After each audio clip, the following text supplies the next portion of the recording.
આજ રોજ સુરતમાં આવેલા રંગભવન હોલ ખાતે સાંસ્કૃતિક દર્શન કરાવતો માઇક્રોસ્કોપ નામના પુસ્તકનું વિમોચન થયું। ડોક્ટર ભાવેશ કાચાએ ખૂબ ચિંતન માંગી લેતી વાતો આ પુસ્તકમાં રજૂ કરી। આજ રોજ સુરતમાં આવેલા રંગભવન હોલ ખાતે સંસ્કૃતિ દર્શન કરાવતો માઇક્રોસ્કોપ નામના પુસ્તકનું વિમોચન થયું। ડોક્ટર ભાવેશ કાચા અને ખૂબ ચિંતન માંગી લેતી તેઓ વાતો પુસ્તકમાં રજૂ કરી। મુખ્ય મહેમાન કાનજીભાઈ ભાલાળા, નિખિલભાઈ મદ્રાસી, મહેશભાઈ રામાણી હાજર રહ્યા હતા તથા સુરતના 500+ પ્રબુદ્ધ લોકોએ હાજરી આપી હતી। આ પુસ્તકમાં આપણી સંસ્કૃતિના ગ્રઢ વિચારો રજૂ કરવામાં આવ્યા હતા। મારું નામ ડોક્ટર ભાવેશ કાચા છે।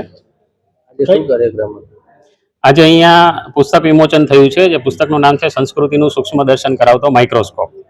એટલે ભારતીય સંસ્કૃતિ છે ઘણી જૂની છે, પરંતુ આપણા ઇતિહાસમાં યોગ્ય અભ્યાસક્રમ ન હોવાથી, ઇતિહાસનો અભ્યાસક્રમ ન હોવાથી અને કેટલીક બીજી સંસ્કૃતિના મિશ્રણના કારણે અત્યારના પ્રબુદ્ધ લોકો પણ યોગ્ય રીતે આપણી સંસ્કૃતિને સમજતા નથી। તેથી પ્રભાવી સંસ્કૃતિ હોવા છતાં પણ આપણને જે પરિણામો આપણા રાષ્ટ્રમાં દેખાવા જોઈએ એ દેખાતા નથી। તેથી આ જે પુસ્તક છે એ સંસ્કૃતિનું સૂક્ષ્મ દર્શન કરાવીને એની ઝીણી ઝીણી બાબતો જે છે એ બધી જ વૈજ્ઞાનિક તેમજ તાર્કિક રીતે એમને પ્રસ્તુત કરે છે, જેથી કરીને કોઈ પણ વ્યક્તિ એને સરળતાથી સમજી શકે અને પોતાના જીવનમાં ઉતારી શકે।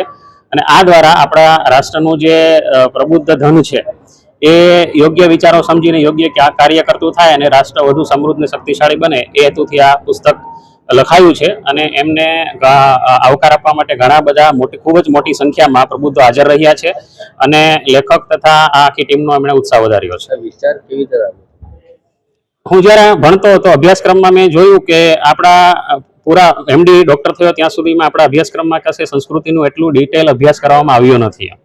તેથી દરેક ભણેલ ગણેલ યુવાનનું સંસ્કૃતિ પ્રત્યેનું જે જ્ઞાન છે એ ખૂબ જ લિમિટેડ રહે છે અને એના કારણે એમના કાર્યોમાં, એમના વિચારોમાં, એમના આચારમાં એ ખૂબ જ ઓછું દેખાય છે અને અન્ય સંસ્કૃતિનો પ્રભાવ એના પર વધુ પડી જાય છે। એટલે આપણે જોઈએ છીએ કે આપણું યુવાધન છે વેસ્ટર્ન કલ્ચર તરફ વધારે ખેંચાય છે, કારણ કે પોતાની સંસ્કૃતિનું યોગ્ય બૌદ્ધિક જ્ઞાન એમને હોતું નથી। તેથી મને ફીલ થયું, એટલા માટે મેં આ સંસ્કૃતિનો ડિટેલ અભ્યાસ કર્યો અને એને પુસ્તક સ્વરૂપે એટલા માટે પ્રસારિત કર્યું કે હવે જે આવનાર નવયુવાન છે એ બધા જ આનો અભ્યાસ કરી અને પોતાના જીવનમાં ઉતારીને પોતે તેમજ રાષ્ટ્રને સુખી, સમૃદ્ધ અને શક્તિશાળી બનાવી શકે।